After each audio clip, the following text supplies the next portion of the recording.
आणि राजू शेट्टींनी आपल्या मतदारांना भावनिक आवाहन केलंय।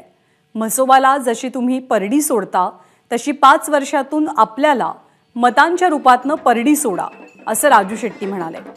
वाळवा तालुक्यामधल्या येडेमच्छिंद्र इथे प्रचाराच्या शुभारंभाच्या वेळी त्यांनी मतदारांना हे आवाहन केलंय। हातकणंगले मतदारसंघातनं राजू शेट्टी लोकसभेची निवडणूक लढवतात। त्यांनी सांगलीच्या क्रांतिसिंह नाना पाटील यांच्या भूमीत येऊन आपल्या प्रचाराचा शुभारंभ केला। यावेळी बैलगाडीतनं त्यांची रॅली काढण्यात आली।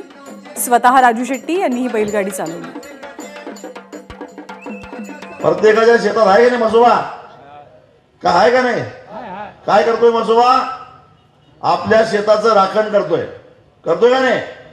मग ते राखण केल्याबद्दल वर्षातनं एकदा आपण त्याला परडी सोडतोय का नाही? मी तुमच्या वडातला म्हसोबा आहे। तुमच्या उसाचं, तुमच्या दुधाचं, तुमच्या गोठ्यातल्या जनावरांचं राखण करणारा मी म्हसोबा आहे। मग त्या म्हसोबाला वर्षाला परडी सोडताय, मला 5 वर्षातनं एकदा तरी परडी सोडा की।